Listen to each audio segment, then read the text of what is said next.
বিসমিল্লাহির রহমানির রহিম। মিনাসান এই জেপি একাডেমিতে আপনাদের স্বাগতম। আজকে আমরা শিখব M5 এর গ্রামার লেসন 1 এর rules number 1, noun by subject plus ওয়া plus noun by object plus this. তো এই স্ট্রাকচারটা কখন ব্যবহার করা হয়, কোথায় ব্যবহার করা হয়? সংক্ষেপে নাম, ঠিকানা, পেশা, পরিচয় দেওয়া বোঝাতে এই স্ট্রাকচার ব্যবহার করা হয়। তো subject, noun by subject plus ওয়া, নাউন বাই অবজেক্ট প্লাস দেশ। এখানে যে ওয়া, এটা কিন্তু আমরা হিরাগানায় কি পড়ছি? ওয়া হিরাগানায় আমরা হা উচ্চারণ করছি, কিন্তু বাক্যে যখন পার্টিকেল হিসাবে বসবে তখন এটার উচ্চারণ হা না হয়ে ওয়া হবে। তো এখন যদি আমি দেশ নিয়ে আলোচনা করি যে বাক্যের ভিতরে আপনি দেশ কখন বসাবেন, তো দেশ বসানোর শর্ত আছে। দেখেন এখানে যে অ্যাফার্মেটিভ সেন্টেন্সে, মানে প্রেজেন্ট অ্যাফার্মেটিভ সেন্টেন্সে সবসময় কি বসে? দেশ বসে। তার মানে যদি এটা নেগেটিভ হয় তাহলে আপনি এখানে কি সেন্টেন্সটার মাঝে কি দেশ বসাতে পারবেন না। পরে হলো ভার্ব ছাড়া বাক্যে দেশ বসে। তো বাক্যের ভিতরে যদি কোনো ভার্ব থাকে সেক্ষেত্রে আপনি কিন্তু এখানে দেশ বসাতে পারবেন না। তারপর হলো আপনার দেশের আগের শব্দ অবজেক্ট হবে। দেশের আগের যে শব্দটা থাকবে এটা অবজেক্ট হবে। রুলসের ভিতরে কিন্তু আছে নাউন বাই অবজেক্ট। তো দেশের আগের শব্দটি কি অবজেক্ট হবে, এবং অবজেক্টকে যদি আমি কে দিয়ে প্রশ্ন করি তাহলে কি পাবো? সাবজেক্ট পাবো, এবং সাবজেক্টের পরে কি বসবে? আমার ওয়া পার্টিকেল বসবে। তারপরে নিচে যদি দেখেন আপনি কোনো শব্দের শেষে মাস, মাসেন, মাস্তা, মাসেন, দেস্তা থাকলে এগুলো কি ভার্ব। তো এগুলো থাকলে কিন্তু সেখানে আপনি দেশ বসাতে পারবেন না। তো এখন যদি আমি উদাহরণে যাই, আমি সান্তোস, ওয়াতাশি ওয়া সান্তোস দেশ। তো আমরা কি করছি যে দেশের আগে সবসময় কি বসে? অবজেক্ট বসে, এবং সে সেন্টেন্সটি কি অ্যাফার্মেটিভ হতে হবে, নেগেটিভ হলে হবে না। তো এখানে কিন্তু সেন্টেন্সটি অ্যাফার্মেটিভ, কোনো নেগেটিভ কোনো কিছু নাই। সেক্ষেত্রে আমি সেন্টেন্সটার পরে কি দেশ বসাতে পারি। তো এখন দেশের আগেরটা যদি অবজেক্ট হয়, এখন অবজেক্টকে যদি আমি কে দিয়ে কোশ্চেন করি বা প্রশ্ন করি তাহলে কিন্তু আমি সাবজেক্ট পাবো, এবং সাবজেক্টের পরে কি ওয়া বসাবো। তো আমি সান্তোস, ওয়াতাশি ওয়া সান্তোস দেশ। তো এখানে যদি অন্য কারো নাম হইতে তাহলে কিন্তু আমরা নামের পরে কি বসাইতাম? সান বা চান বসাইতাম। আর স্ট্রাকচারে বলা হয়েছে কি নাম, ঠিকানা, পেশা। নাম, ঠিকানা, পেশা বোঝাতে কি আমরা এই স্ট্রাকচার ব্যবহার করব। তারপর যদি আরেকটা উদাহরণ দেখেন আপনি, আমি ডাক্তার, তাহলে ওয়াতাশি ওয়া ঈশা দেশ। তো দেশের আগেরটা আবারও একইভাবে অবজেক্ট, এবং অবজেক্টে গিয়ে দিয়ে প্রশ্ন করলে আপনি সাবজেক্ট পাবেন, এবং সাবজেক্টের পরে কি বসবে? আপনার ওয়া পার্টিকেল বসবে। তো আশা করি এই রুলসের ভিতরে কারো কোনো প্রবলেম নেই। তারপর আর একটু আমি বিস্তারিত আলোচনা যদি করি আপনার যে দেশ, বেসিক্যালি এখানের ভিতরে আপনার দেশ আর ওয়াটা লক্ষ্য করতে হবে যে এই দুটো আপনি কিভাবে বসাবেন। তো দেশ বসানোর শর্ত হলো চারটা, যে ভার্ব অ্যাফার্মেটিভ হতে হবে, যদি নেগেটিভ হয় তাহলে আপনি দেশ বসাতে পারবেন না, এবং ভার্ব থাকলে বাক্যের মাঝে আপনি দেশ বসাতে পারবেন না, এবং দেশের আগের শব্দটি সবসময় কি হবে? অবজেক্ট হবে, এবং অবজেক্টকে কে দিয়ে প্রশ্ন করলে আমরা সাবজেক্ট পাবো, এবং সাবজেক্টের পরে কি আমরা ওয়া পার্টিকেল বসাবো। তো আশা করি 1 নম্বর রুলস বুঝাইতে পারছি, আপনাদের কারো কোনো প্রবলেম নাই। তো এখন আমরা 2 নম্বর রুলসে যাব।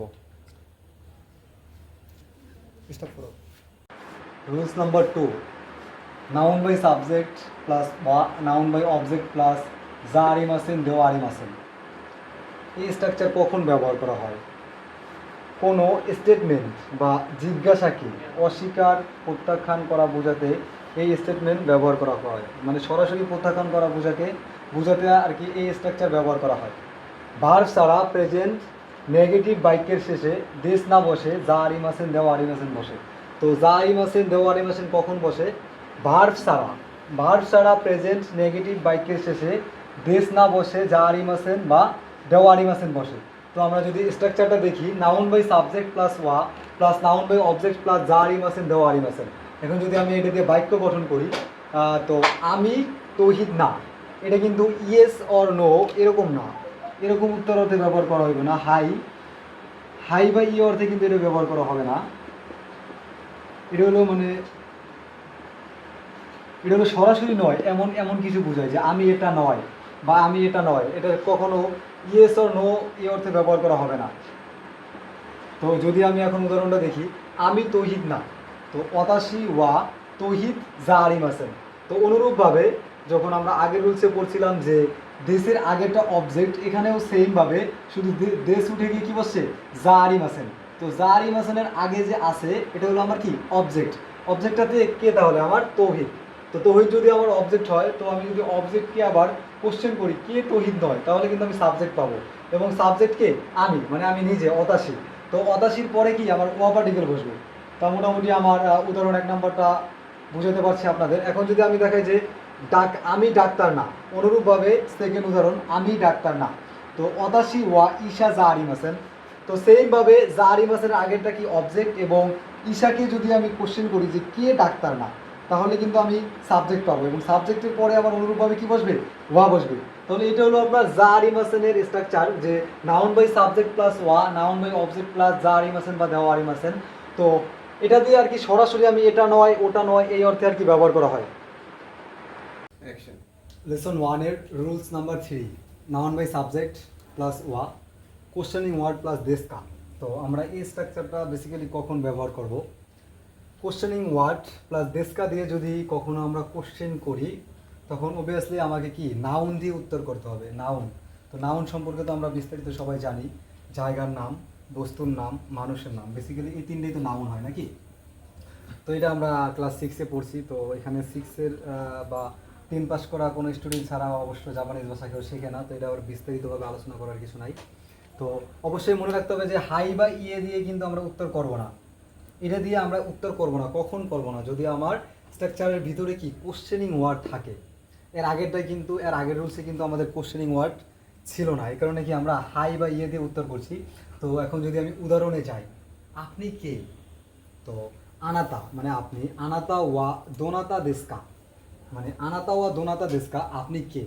তো অনুরূপভাবে যখন আমরা 1 নম্বর রুলসে শিখছি যে দেশকা, দেশকার আগে যেটা থাকে এটা কি আমাদের অবজেক্ট হয়, তাই এখানে আমাদের অবজেক্টকে কোশ্চেনিং ওয়ার্ড বা দোনাতা হলো আমাদের অবজেক্ট।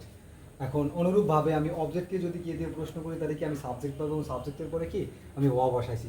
তো এই স্ট্রাকচারে আমার বেসিক্যালি এই এই সেন্টেন্সটা আর কি, যে আপনি কে। তো এখন যদি আমি এটার অ্যান্সার দিতে চাই যে আমি হলাম সারা, বা আমি হলাম আজিজ, বা আমি হলাম ফিডেল, তো এই অনুরূপভাবে কিন্তু আমি উত্তর দিতে পারি যে আমি হলাম সারা, তো অতাশী ওয়া সারা দেশ। তো এটা একটা কি অ্যাফার্মেটিভ সেন্টেন্স, এখানে কোনো নেগেটিভ কিছু নাই। তো বেসিক্যালি এই স্ট্রাকচারের একটাই দিক নির্দেশনা, একটাই ফলো রাখতে হবে যে কোশ্চেনিং ওয়ার্ড দেওয়া যদি কোনো সেন্টেন্সের ভিতরে কোশ্চেনিং ওয়ার্ড থাকে আর ওটা দিয়ে যদি আপনার প্রশ্ন করতে হয়, অবভিয়াসলি তখন আপনি কি নাউন, জায়গার নাম, বস্তুর নাম, যে কোনো নাউন দিয়ে আপনি কি এটার উত্তর করবেন, হাই বা ইয়ে দিয়ে উত্তর করবেন না। আশা করি স্ট্রাকচার বা রুলসটা আপনারা বুঝছেন সবাই। Rules number 3, noun by subject plus ওয়া, নাউন বাই অবজেক্ট প্লাস দেশকা। তো এই স্ট্রাকচারটা মূলত কখন ব্যবহার করা হয়, বাক্যের মধ্যে কোশ্চেনিং ওয়ার্ড ছাড়া বাক্যের শেষে দেশকা দিয়ে জিজ্ঞাসাসূচক প্রশ্ন করা হয়। আর আসলে এই স্ট্রাকচারটা দিয়া মানে কখন এই স্ট্রাকচারটা ব্যবহার করা হবে, যদি বাক্যের ভিতরে কোশ্চেনিং ওয়ার্ড না থাকে। তো কোশ্চেনিং ওয়ার্ড কোনগুলো, যেমন কোশ্চেনিং আছে কি 1 নম্বর লেসনে দোনাতা, দোনাতা কিন্তু একটা কোশ্চেনিং ওয়ার্ড। তো এইসব কোশ্চেনিং ওয়ার্ড যদি আপনার বাক্যের বা স্ট্রাকচারের ভিতরে বা বাক্যের ভিতরে না থাকে, তখন আসলে আমরা এই স্ট্রাকচারটি ব্যবহার করব। সেক্ষেত্রে আমরা নাউন বাই সাবজেক্ট প্লাস ওয়া, নাউন বাই অবজেক্ট প্লাস লাস্টে দেশকা দিয়ে কি জিজ্ঞাসাসূচক কোশ্চেন করব, যে আপনি কি এটা, আপনি কি ওটা। তো এই অর্থে আমরা এই স্ট্রাকচারটি ব্যবহার করব। কোশ্চেনিং ওয়ার্ড দ্বারা প্রশ্ন করলে উত্তর অ্যাফার্মেটিভ হলে হাই প্লাস অবজেক্ট প্লাস দেশ, অথবা হাই প্লাস সো দেশ দিয়ে আপনি কি, যদি এটা যে আপনাকে জিজ্ঞানো হয়েছে যে আপনি কি ছাত্র, যদি বেসিক্যালি আপনি ছাত্র হন তাহলে বলবেন যে হাই সো দেশ বা হাই গাকসেই দেশ। আর যদি বলা হয় যে আপনি কি ছাত্র, যদি আপনি ছাত্র না হন তাহলে আপনি কি নেগেটিভলি উত্তর দিবেন, যেমন ইয়ে গাকসে জারিম আছেন, এটা দিয়ে আপনি কি উত্তর দিবেন। তো আমরা যদি এখন স্ট্রাকচারের উদাহরণে যাই, তো উদাহরণে কি আছে, আপনি কি ডাক্তার, তো বলছে কি আনাতা ওয়া ঈশা দেশকা।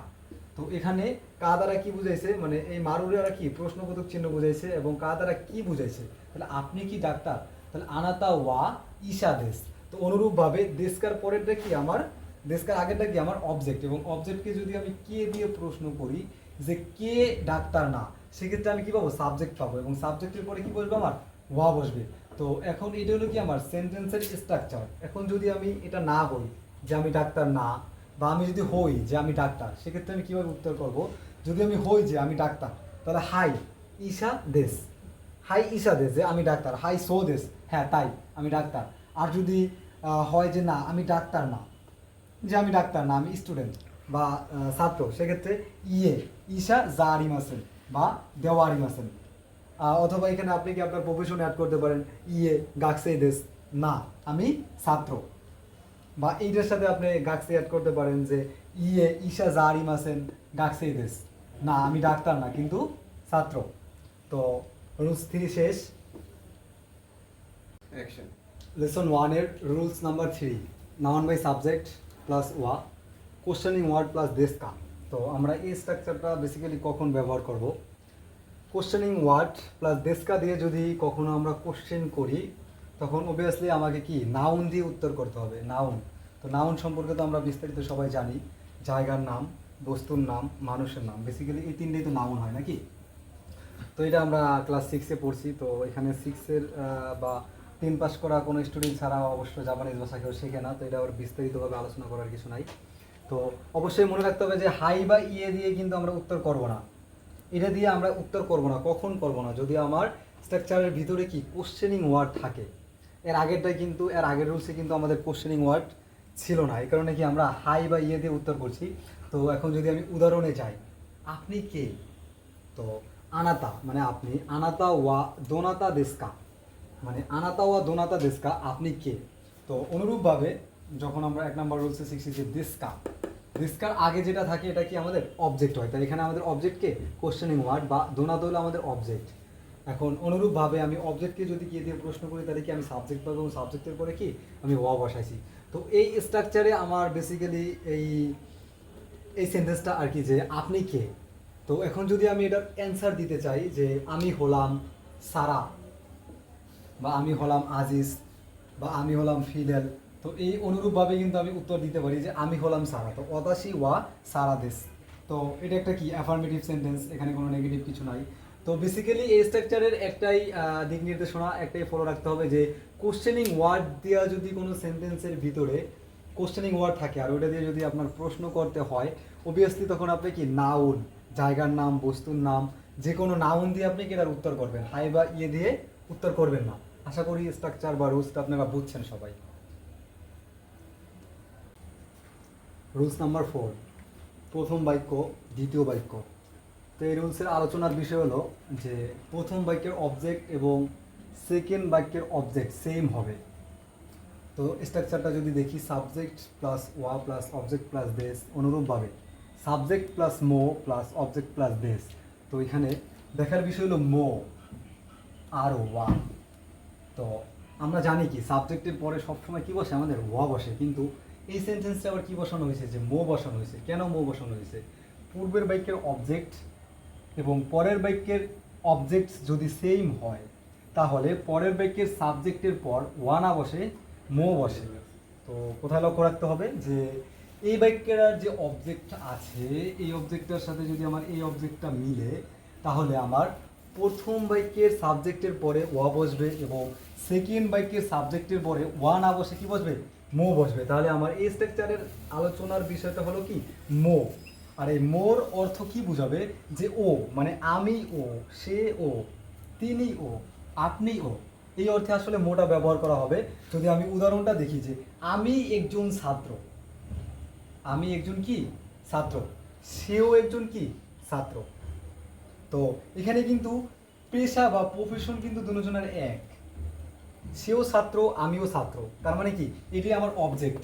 তো অবজেক্ট দুটো কি আমার সিমিলার, সেক্ষেত্রে ওয়াতাশি ওয়া গাকসেই দেশ। তো দেশের আগেরটা আমার অনুরূপভাবে আবার কি অবজেক্ট, এবং অবজেক্টকে দিয়ে প্রশ্ন করলে আমি সাবজেক্ট পাবো, এবং সাবজেক্টের পরে কি আমার ওয়া। তো এখানে অবজেক্ট কি আছে, গাকসে, এবং গাকসের আগে কি বসছে, ওয়া বসছে। এবং আনহিত মানে সে, আনহিত মো গাকসেই দেশ। তো এখানে মো কেন বসছে, কারণ এই যে অবজেক্ট আর এই যে অবজেক্ট, এই দুটো অবজেক্ট কি আমার সিমিলার। এই কারণে কি আমি স্ট্রাকচারে পড়ছি কি, যদি প্রথম বাক্যের অবজেক্ট এবং পরের বাক্যের অবজেক্ট যদি সেম হয়, তাহলে প্রথম বাক্যের সাবজেক্টের পরে ওয়া বসবে, এবং পরের বাক্যের সাবজেক্টের পরে ওয়া না বসে কি বসবে, মো বসবে। তাহলে আমার এই স্ট্রাকচারে বেসিক্যালি কির ব্যবহার শিখতে হবে, মোর ব্যবহার শিখতে হবে। এবং আরেকটা জিনিস মাথায় রাখবেন যে দুটি বাক্যের অবজেক্ট যদি আলাদা হয়, তাহলে কিন্তু আপনার আর মো বসবে না, সেক্ষেত্রে আপনার কি ওয়াই বসবে। যেমন আমি একজন ছাত্র, সে কি, সে একজন ডাক্তার, তাহলে যদি আমি বলতে চাই যে ওয়াতাশি ওয়াতাশি ওয়া গাকসেই দেশ, এবং সে একজন কি ডাক্তার, তাহলে আনহিত